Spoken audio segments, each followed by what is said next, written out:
La iglesia, me alegra estar con ustedes de nuevo para continuar en nuestra serie en el libro de Colosenses. Entonces, si tienen la Biblia, por favor que vayan conmigo a Colosenses 2. Y en esta mañana vamos a estar estudiando Colosenses 2:15. Colosenses 2:15. Y antes de comenzar, me gustaría orar para que el Señor bendiga este tiempo que tenemos juntos en su palabra. Padre amado, muchísimas gracias por este tiempo, mi Señor, tan lindo que tenemos para estudiar tu palabra. Yo te pido que tú nos das o que tú nos des tu iluminación, mi Señor, para entender tu palabra correctamente, mi Señor, y sabiduría para aplicarla a nuestras vidas, mi Señor. Y yo te pido que hagamos todo esto bajo el poder del Espíritu Santo, mi Señor, que me uses como un instrumento tuyo, mi Señor, para predicar tu palabra en poder y fielmente a las Escrituras, mi Señor, para la gloria de Jesús. Amén y amén. El famoso autor inglés C.S. Lewis escribió un libro que se llama El peso de la gloria, en que él habla sobre la tendencia humana de conformarse con menos que lo mejor de Dios. Esta es una cita muy famosa que hemos usado en otras ocasiones, pero vale la pena leerla de nuevo porque tiene mucho que ver con lo que vamos a ver hoy. Aquí es la cita. Parece que nuestro Señor Jesús considera que nuestros deseos no son demasiado fuertes, sino demasiado débiles. Somos criaturas poco entusiastas, jugando con la bebida, el sexo y la ambición cuando se nos ofrece una alegría infinita. Como un niño ignorante que le encanta hacer pasteles de barro junto al basurero porque no sabe lo que es una oferta de un día junto al mar, estamos muy fácilmente satisfechos. El punto de C.S. Lewis aquí es que el problema con la humanidad no es que tengamos deseos. El problema con la humanidad es que nuestros deseos son demasiado débiles. Nos conformamos con pequeños placeres cuando se nos ofrecen el gozo infinito en Dios. Y esto es una buena explicación muy precisa de lo que los herejes estaban haciendo en la iglesia en Colosas. Estos creyentes que habían encontrado la fuente del gozo infinito y la plenitud espiritual, estos herejes les estaban invitando a algo infinitamente menos, para conformarse con algo infinitamente menos de lo que ellos ya tenían en Cristo. Como un niño con hambre que había encontrado el banquete, que está invitado nuevamente para alimentarse de barro. Bueno, ya sabemos lo que es el punto principal de esta sección porque ya lo hemos visto por varias semanas. El punto principal de la sección de Colosenses 2:8 a 23 se encuentra en Colosenses 2:8, en que Pablo nos dice esto. Mirad que nadie os haga cautivos por medio de su filosofía y vanas sutilezas, según la tradición de los hombres, conforme a los principios elementales del mundo, y no según Cristo. Bueno, su filosofía, su pretensión de sabiduría divina en que se encuentra esta plenitud espiritual, Pablo dice, es nada más que vanas sutilezas. Y cualquier otro mensaje que nos dice, o que nos diga que podemos encontrar la verdadera plenitud espiritual fuera de Cristo o con Jesús más otra cosa, también de igual manera es vacío y vano. Es infructuoso, es sin efecto, es inútil, no tiene poder, es vano. Y eso es lo que Pablo quiere mostrarnos. Y de 2:8 a 23, él nos ha mostrado de varias maneras que su mensaje es vano. Y cualquier otro mensaje, cualquier otra filosofía también es vana. Y bueno, la primera razón que vimos hace 2 semanas por la que su mensaje es vano es porque se basaba en la tradición humana, pero no en la verdadera sabiduría de Cristo. Y eso es lo que encontramos aquí en Colosenses 2:8. Él dice esto: mira que nadie os haga cautivos por medio de su filosofía, según la tradición de los hombres, conforme a los principios elementales del mundo, y no según Cristo. Entonces, bueno, eso es lo que vimos hace 2 semanas. Su filosofía se basa en las tradiciones y sabiduría humana y no en Cristo, quien es la sabiduría de Dios. La segunda razón, sus tradiciones y enseñanzas están vacías porque se enfocan en la sombra cuando la sustancia se encuentra en Cristo. La sustancia es Cristo. Ellos se enfocaban en la ley de Dios para encontrar la verdadera plenitud. Pero la ley nunca fue dada para que intentáramos de obedecer la ley para ganar el favor de Dios. La ley fue dada para apuntarnos a Cristo. Como una sombra nos apunta al objeto o la sustancia de la sombra. Entonces, por eso Pablo dijo en Colosenses 2:16-17, por tanto, que nadie se constituya en vuestro juez con respecto a comida o bebida, o en cuanto a día de fiesta, o luna nueva, o día de reposo, hablando de la ley judía ceremonial, cosas que solo son sombra de lo que ha de venir, pero el cuerpo o la sustancia pertenece a Cristo. Bueno, la tercera razón por la que su mensaje es vano es porque nos lleva fuera de Cristo cuando toda la plenitud se encuentra en Él. Eso es lo que nos dice Colosenses 2:9-10. Mira esto, porque toda la plenitud de la deidad reside corporalmente en Él, en Cristo, y habéis sido hechos completos en Él. Y eso significa que habéis sido hechos llenos en Él, 100%. Él es toda la plenitud de la deidad en cuerpo, y en Él hemos sido hechos completos. ¿Cómo es que yo voy a encontrar más plenitud afuera de Cristo cuando toda la plenitud se encuentra en Él? Eso no tiene ningún sentido, y por eso su mensaje es vano. La cuarta razón que hemos visto: sus tradiciones y enseñanzas están vacías, sin efecto y infructuoso, porque no pueden quitar los apetitos de la carne.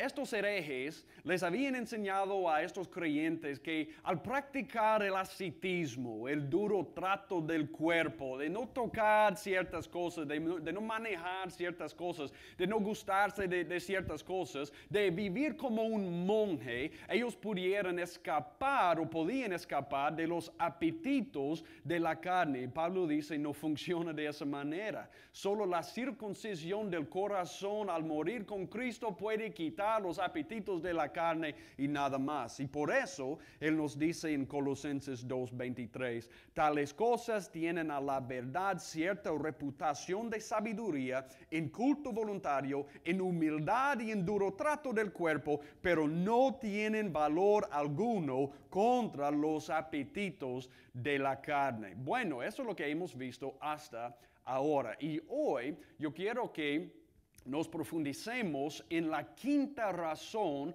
por la que Pablo nos dice que su mensaje es vano. Y aquí está. Su mensaje nos promete comunión con los ángeles cuando ya tenemos comunión con la cabeza de todos los ángeles, de todos los demonios, incluso Satanás. Ya tenemos comunión con la cabeza. Eso es lo que él dice en Colosenses 2:9-10. Solo voy a leer Colosenses 2:10. Y habéis sido hechos completos en Él, que es la cabeza sobre todo poder y autoridad. Y cuando Pablo usa esta frase, todo poder y autoridad, Jesús es la cabeza sobre todo poder y autoridad, eso se refiere a los ángeles, los demonios, incluso Satanás, el mundo espiritual, el reino espiritual que existe. Cristo es cabeza sobre ese mundo. Y yo digo eso porque esa es la manera en que Pablo usa esta frase en otros contextos. Por ejemplo, en Efesios 3:10, un libro que que se escribió al mismo tiempo en que Pablo escribió Colosenses, Pablo nos dice esto, Efesios 3:10. A fin de que la infinita sabiduría de Dios sea ahora dada a conocer por medio de la iglesia a los principados y potestades. Ahí está la misma frase que encontramos en Colosenses 2:10. En las regiones celestiales. Entonces, ¿dónde están los principados y potestades? En las regiones celestiales. Obviamente, eso es una manera de referirse a los ángeles, los demonios, incluso Satanás, este mundo espiritual. Cristo es la cabeza, tiene control, es soberano sobre este mundo espiritual. Y esto hubiera sido muy importante mencionar a estos creyentes, porque una cosa que estos herejes les había enseñado es que los ángeles controlaban las líneas de comunicación entre Dios y los hombres. Bueno, como si fuera esta esfera o este reino espiritual en que los ángeles controlaban la comunicación entre Dios y los hombres. Y como estos ángeles habían estado involucrados en la entrega de la ley judía al pueblo de Israel, estos herejes estaban enseñando a esta iglesia, mayormente gentiles, que tenían que observar dicha ley estrictamente para aplacar estos ángeles, para que dejaran pasar las oraciones de estos creyentes a Dios. Bueno, hay un comentario que lo dijo de esta manera. Los ángeles, principados y poderes desempeñaron un papel destacado en la creación y la entrega de la ley. Se consideraba que controlaban las líneas de comunicación entre Dios y la humanidad, por lo que debían aplacarse manteniendo estrictas observancias legales. Bueno, esto nos dice la razón por la que ellos hubieran vivido en temor.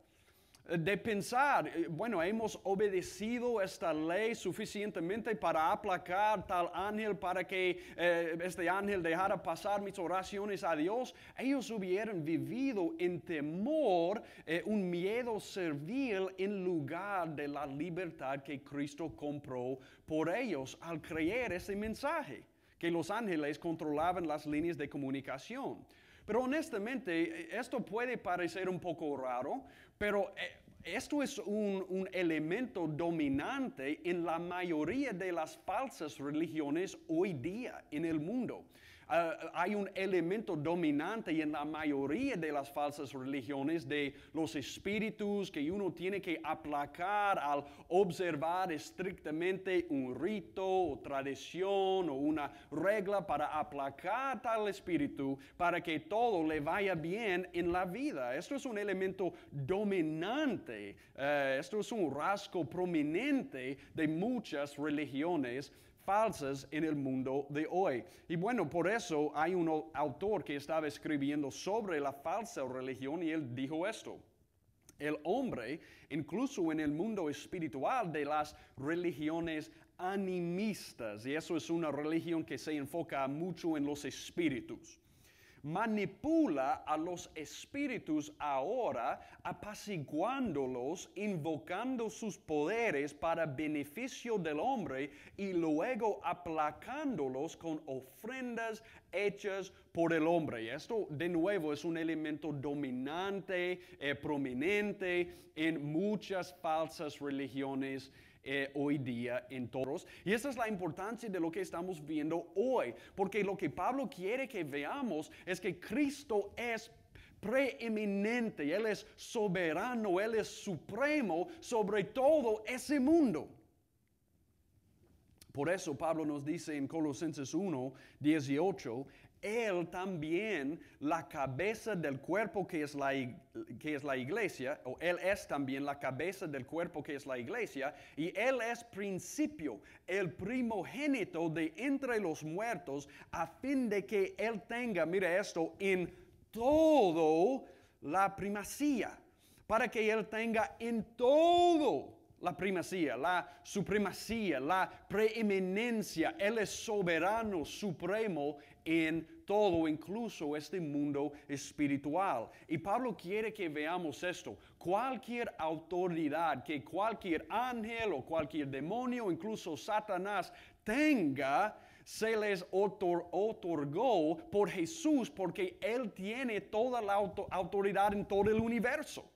Eso es lo que encontramos en Mateo 28, 18, por ejemplo. Jesús les habló diciendo: toda autoridad me ha sido dada en el cielo y en la tierra.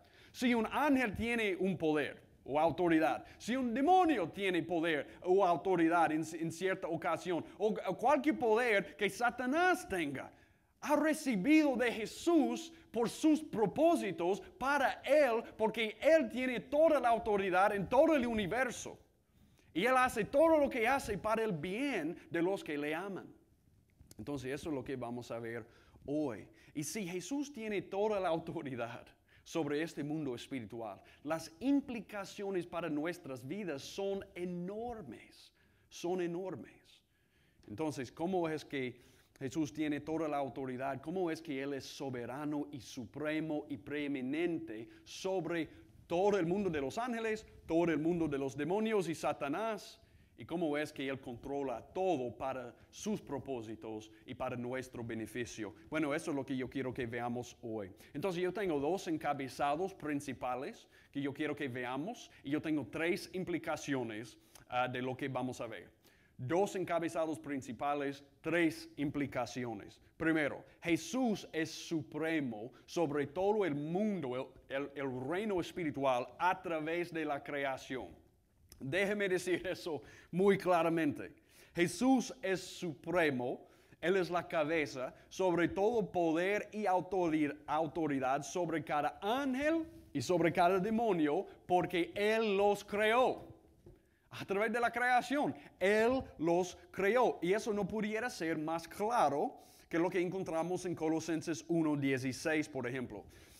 Pablo nos dice en Colosenses 1:16, porque en Él, Cristo, fueron creadas todas las cosas, tanto en los cielos como en la tierra, visibles y invisibles, ya sean tronos o dominios o poderes o autoridades. Todo ha sido creado por medio de Él y para Él. Él es el creador y todo fue creado, todo lo que Él creó fue para Él, para su gloria, para su beneficio, para servirle a Él, incluso los demonios, incluso Satanás. Bueno, por eso yo digo que cuando estamos hablando de los ángeles, a lo largo de la Biblia, lo que vemos es que los ángeles no existen para aceptar la adoración como estos herejes estaban enseñando, sino para servirle a Jesús. Mira, por ejemplo, a Mateo 4:11, cuando Jesús fue llevado por el Espíritu al desierto para ser tentado por Satanás, y después de la tentación, en Mateo 4:11, eso es lo que encontramos. El diablo entonces le dejó y aquí ángeles vinieron y mira esto, le servían. Eso es lo que los ángeles hacen. Ellos le sirven a Jesús, por eso existen. Y vemos aún más claramente que los ángeles no existen para aceptar la adoración como dijeron estos herejes. Por ejemplo, en Apocalipsis 22, del 8 al 9, mira lo que encontramos ahí. Yo, Juan, soy el que oyó y vio estas cosas, y cuando oí y vi, me postré, mira esto, para adorar a los pies del ángel que me mostró estas cosas. Bueno, obviamente los ángeles son seres maravillosos, gloriosos, y ellos invocan un sentido de adoración y temor y todo eso. Entonces Juan está a punto de adorarle a un ángel. Mira lo que el ángel dijo.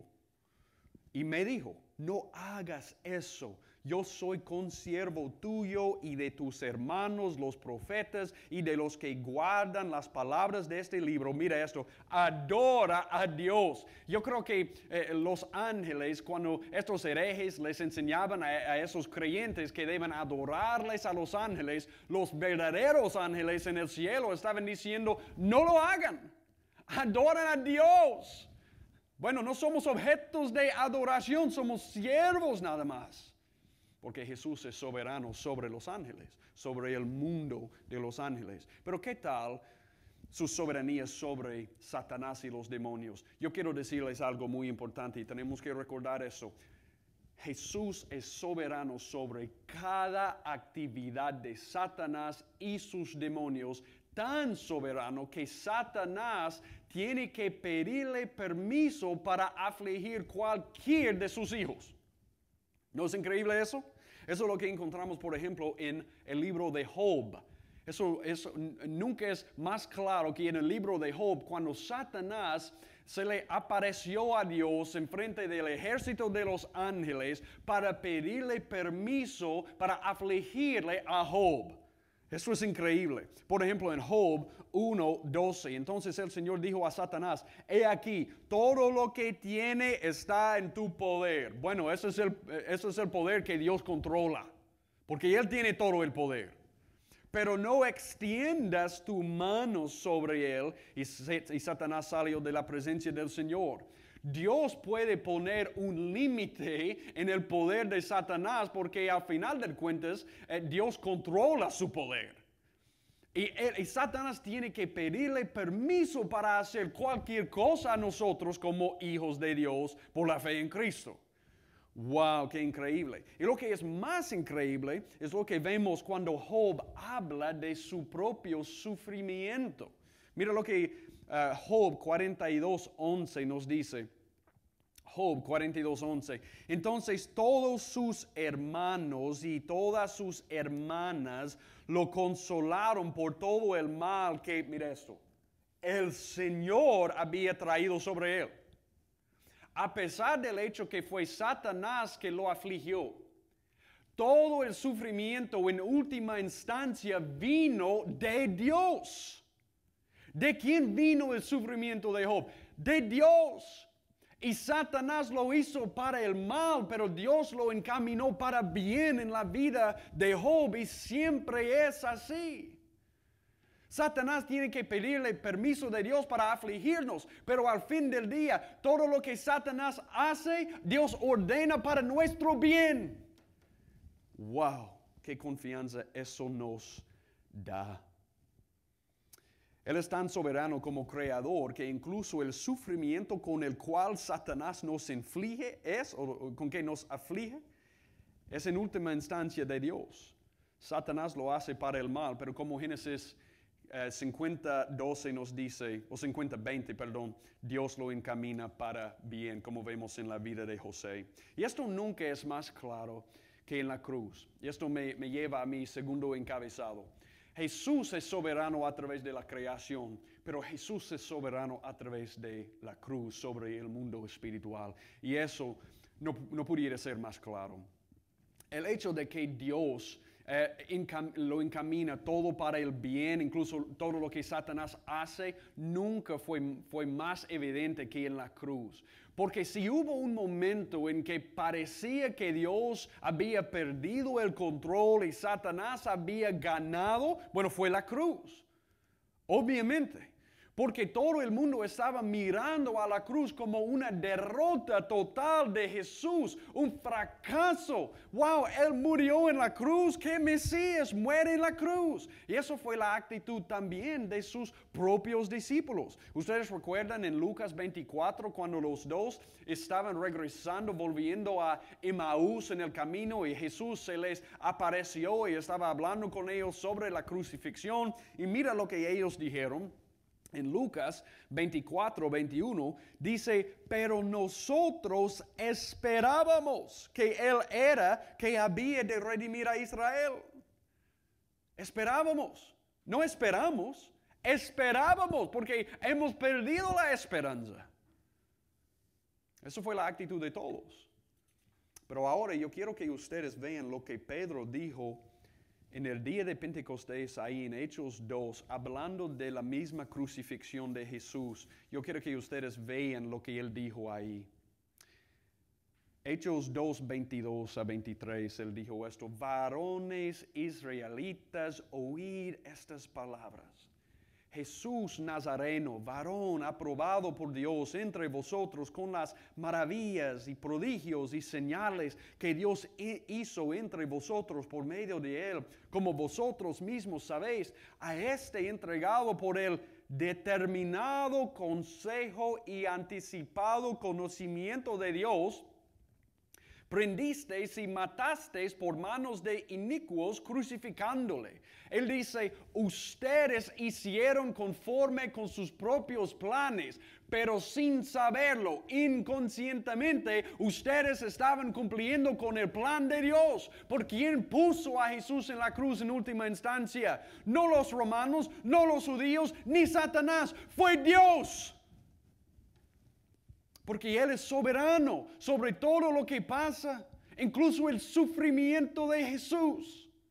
El momento peor en toda la historia humana, el momento más oscuro en toda la historia humana, Dios era soberano sobre este evento también. ¿Y por qué? Porque lo hizo Dios para ganar la mayor victoria en toda la historia para nosotros. Eso es un principio que debemos recordar. En el momento de sufrir, cuando pensamos, ¿dónde está Dios? Acuérdate de la cruz. Que en el momento más oscuro en toda la historia del mundo, Dios estaba ganando la mayor victoria. Y eso es lo que Él está haciendo en cada momento de sufrimiento en nuestras vidas también. Hay que recordar eso. Hay que acordarnos de eso cuando estamos sufriendo. Y bueno, en referencia o en cuanto a su victoria sobre el mundo espiritual, sobre Satanás y sus demonios, yo quiero que ustedes vean lo que Pablo nos dice aquí. Y esto es increíble, absolutamente increíble. Esta imagen de palabras que Pablo usa aquí. Mira lo que él dice en Colosenses 2:15. Y habiendo despojado a los poderes y autoridades, y ahí se refiere a Satanás y sus demonios, hizo de ellos un espectáculo público, triunfando sobre ellos por medio de él en la cruz. Dios ha triunfado a través de lo que parecía una derrota total de Jesús. Él ha triunfado sobre Satanás y sus demonios. Pero aquí es la imagen de las palabras que Pablo usa, que yo quiero que ustedes vean, porque es increíble. Mira lo que dice aquí. Hizo de ellos un espectáculo público. Todos sus lectores originales hubieran entendido esta frase. Pero esta es una referencia a una práctica común en el Imperio Romano de cuando un conquistador había ganado una victoria, él regresó al Imperio Romano, se volvió al Imperio Romano en una procesión triunfal con los reyes y príncipes que él había conquistado detrás de él en una fila, desarmados y atados como esclavos, y él mostrando el botín de la victoria. Esa es la imagen que Pablo usa aquí. ¿Quién es el conquistador? Cristo Jesús. ¿Quiénes son los reyes y príncipes que él ha desarmado y atado? Satanás y todos sus demonios. Porque ustedes recuerden cómo Pablo se refiere a Satanás en Efesios 2. Escucha esto, Efesios 2, del 1 a 2.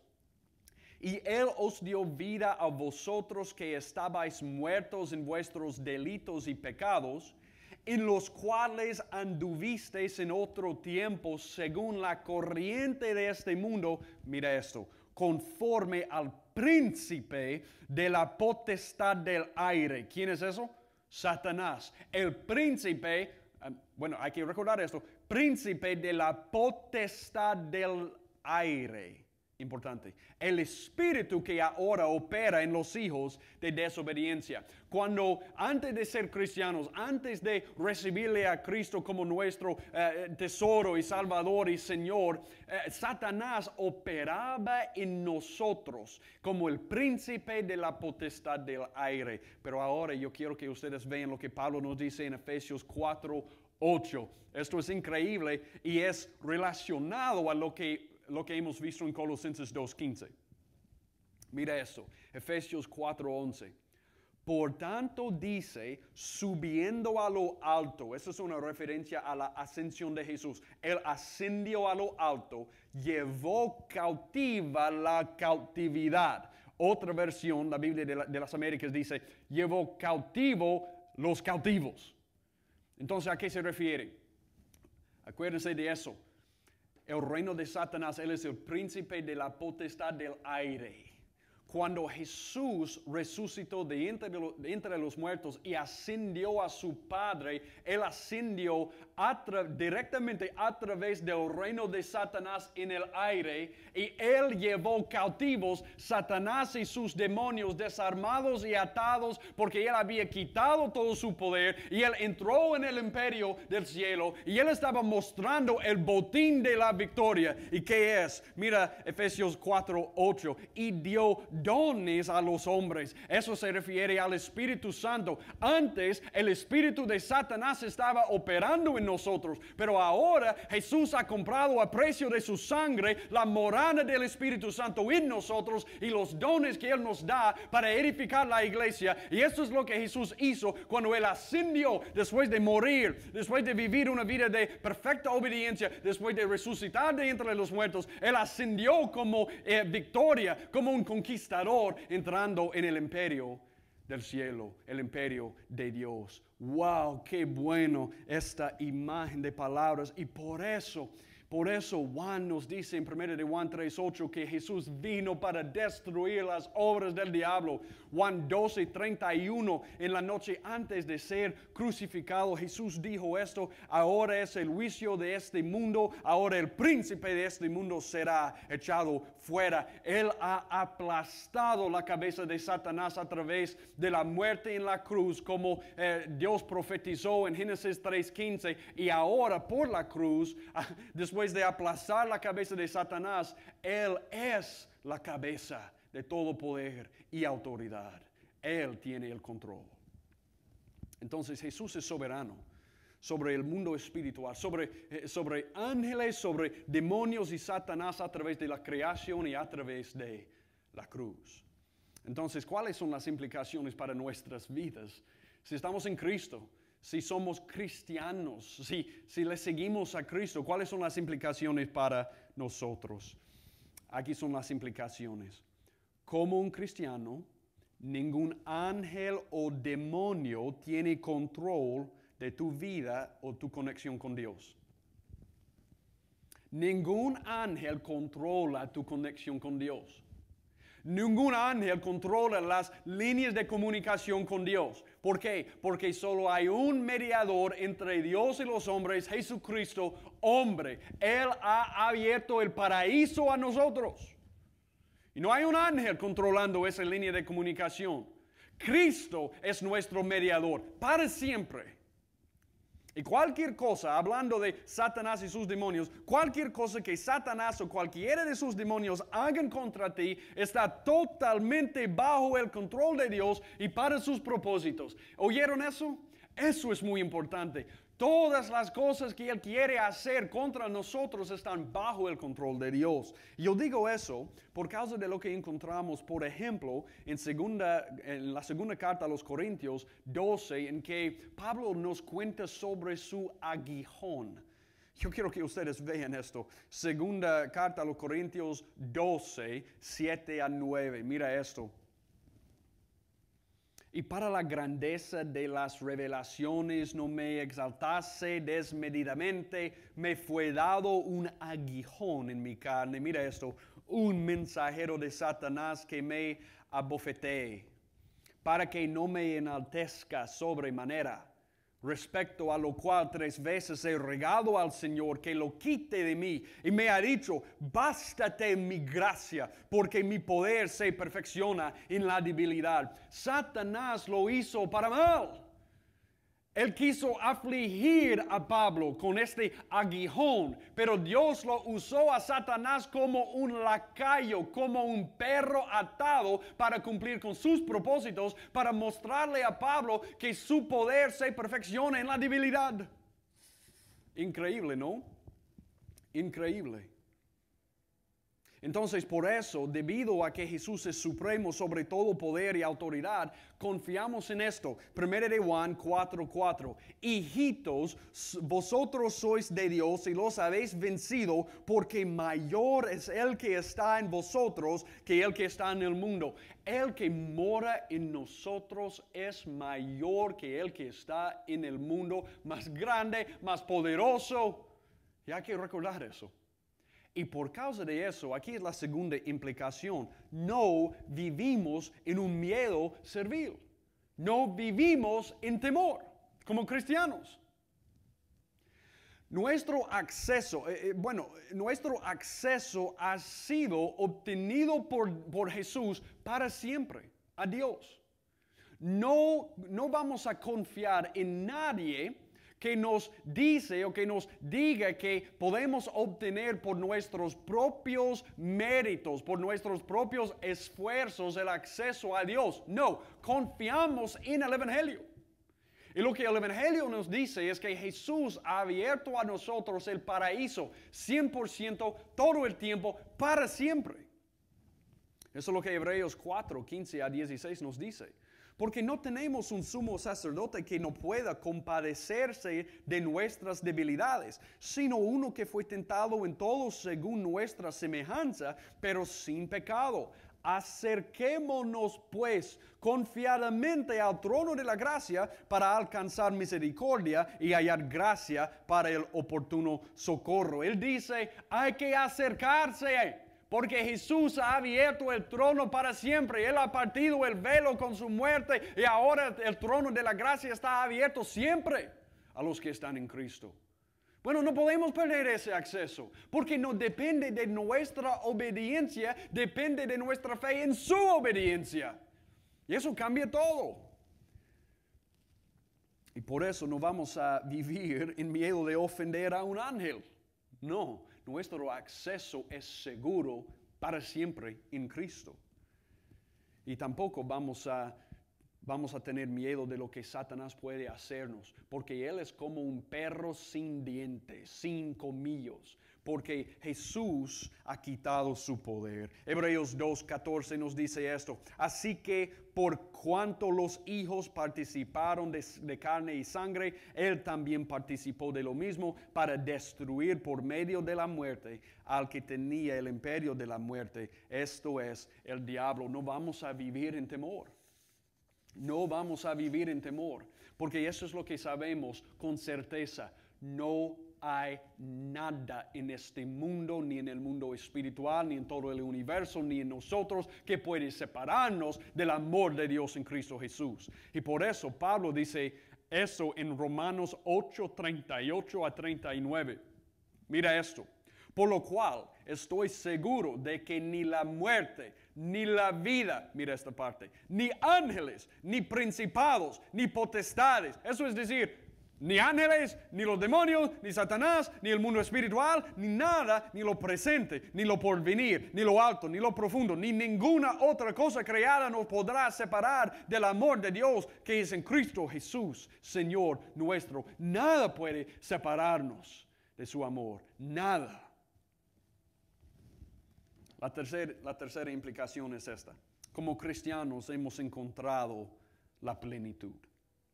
De nuevo, porque yo necesitaría una comunión con los ángeles en el mundo espiritual, en esta experiencia mística, si ya tengo comunión con la cabeza de todo poder, todo principado, toda potestad. Ya tengo comunión con la cabeza. Él es la plenitud de la deidad corporalmente. Y en Él yo he sido hecho completo. ¿Y qué encuentro en su presencia? En la presencia de Jesús, ¿qué encuentro? Salmo 16:11, uno de mis versículos favoritos.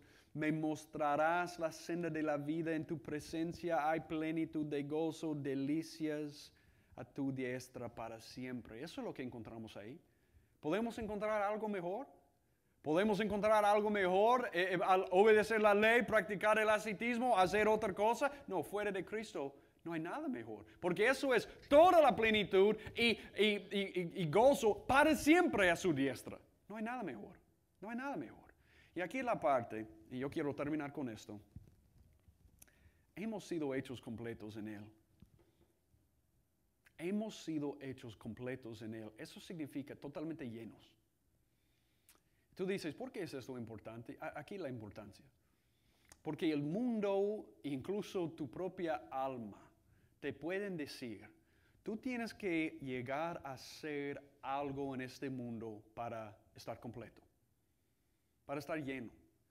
Hay que tener mucho dinero, hay que tener X trabajo, hay que ser una madre, un padre, hay que casarse, hay que hacer todas estas cosas para ser una persona completa. Y Dios no mira las cosas así. Él dice, si tú tienes Cristo, ya estás completo. Tú eres una persona completa. No te falta nada. Y eso es muy importante porque cuando nos damos cuenta de eso, cuando nos damos cuenta del hecho de que en los ojos de Dios, todo lo que Él quiere que seamos, ya somos en Cristo, cuando nos damos cuenta de esa realidad, podemos dejar de vivir según las expectativas de otras personas o según nuestras propias expectativas de éxito en nuestra vida y podemos vivir según la identidad que Dios nos ha dado. Y eso es tan importante, porque en los ojos de Dios ya somos lo que Él quiere que seamos y es su opinión que cuenta. Solo su opinión importa. Podemos vivir a la luz de esta realidad que a los ojos de Dios no nos falta nada. Tenemos todo en Cristo. Estamos totalmente llenos y completos. Y tal vez tú dices, bueno, ¿cómo vivimos a la luz de esa realidad? Por eso tenemos Colosenses 3 y 4 para mostrarnos cómo vivir a la luz de la realidad de lo que tenemos ya en Cristo. Él no dice que ustedes serán completos. Él dice, habéis sido hechos completos. Ya es hecha. Es algo ya completo en Cristo. Y ahora vivimos en esa identidad. Y no dejamos esa identidad para encontrar algo fuera de Cristo, porque fuera de Cristo no hay nada. En Él es la plenitud de gozo y en su presencia deleites para siempre. Déjame orar. Y que el Señor use esta palabra y que Él la use no solamente, en las vidas de los cristianos, miembros de nuestra iglesia, pero también para atraer a los incrédulos que están mirando esto, que no han creído todavía, pero quieren encontrar todo en Cristo. Yo voy a orar por eso. Padre amado, muchísimas gracias, mi Señor, por esta palabra que nos has dado. Mi Señor, sabemos que en Cristo tenemos todo. Y mi Señor, no necesitamos comunión con un ángel o esta experiencia mística, otra cosa. No, ya tenemos la cabeza. Ya tenemos la cabeza. Él está a nuestro lado. Así que ayúdanos de vivir en la identidad que tú nos has dado. Y para los no creyentes, los que no han creído todavía en Cristo, que están mirando esto, yo te pido que uses, mi Señor, en estos momentos, esta palabra para abrir sus ojos, para ver la gloria de Jesús. En su nombre.